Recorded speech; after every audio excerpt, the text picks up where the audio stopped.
ولا يأمركم أن تتخذوا الملائكة والنبيين أربابا. پیغمبران هیچ پیغمبرێک ئەمرتان پێ ناکا بەوەی کە فریشتەکان مەلایکەتەکان یان پێغەمبەرەکانی تر بکەنە پەروەردگار و پەرسترا و بیان پەرستن. ئەو ئەمرشتان پێ ناکەن. شتیوا چۆن دەکەن؟ ئەیەأمرکم بالکفر، ئاجا چۆن ئەمرتان بە کوفر پێ دەکەن بعد إذ أنتم مسلمون، دوای ئەوەی ئێوە بوون بە مسلمان تەسلیم بۆ خوا تەنها خوا دەپەرستن، ئێستا ئەمری کوفرتان پێ دەکەن. کەواتە هەر کەسێ ئەمر بە خەڵک بکە هانا بۆ پێغەمبەران بەرێ، پشت بە پێغەمبەران ببەستێ، عیبادەت بۆ پێغەمبەران یا بۆ مەلایکەت بکە، ئەو ئەمری بەچی کردووە؟ ئەیەأمرکم بالکفر بعد إذ أنتم مسلمون، ئەوە کافر بوونە دوای مسلمان بوون. هەر کەسێ لەگەڵ خوا پێغەمبەر یا مەلایکەت بپەرستێ، هانای بۆ بەرێ، پشتی پێ ببەستێ، جۆرێک لە عیبادەتی بۆ بکە، ئەوە کافر بووە دوای ئەوەی کە مسلمان بوو. بالکفر بعد إذ أنتم مسلمون، پێشتر مسلمان بوو بەهۆی ئەوە چی لێ هات؟ بوو بە کافر.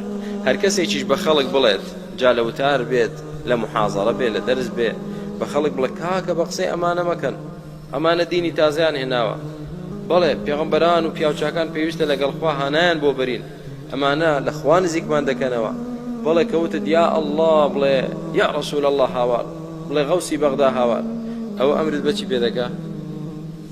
ئەیەأمرکم بالکفر بعد إذ أنتم مسلمون، ئەو ئەمرت بە کوفر پێ دەکا. دەجالە نەخەڵەتەی، با عیمامەکەی بەقەدەر سینیەک بێت نەخەڵەتەی پێی، با جوبەکەی بەقەدەر درعێک بێت نەخەڵەتەی پێی، دەجالە ئەمری کوفر بە خەڵک دەکات بە نەسی قورئان.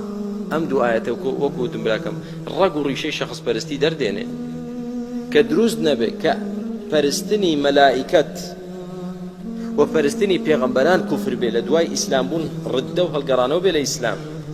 ئەی پەرستنی بەناو نازانم وەلیەکی چڵکنی پیس کە نوێژ ناکە و لە ماڵی خوا نایبینن، هەر خوا بزانێت چی ئەمە، خەڵک چێ سوزدە بۆ ئەو بەرێ، ئەوە ئیسلامەتیە، ئەمە عینی کوفرە.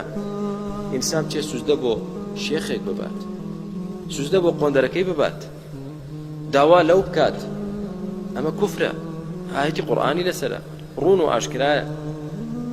بۆیە براکانم وریابین ئەو داوەیە کە هەیە لەلایەن کەسانێکی گومڕا و سەر لە شێواوە، داوای ئەمر بالکوفر، ئەیەأمرکم بالکوفر، هەموو ئەوانە ئەمر بە کوفر دەکەن. دوای چی؟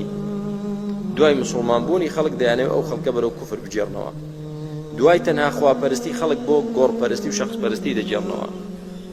خۆی گەورە بەوە ڕازی نییە و هیچ پێغەمبەرێکی بەوە ڕازی نییە. پەنا بە خۆی گەورە.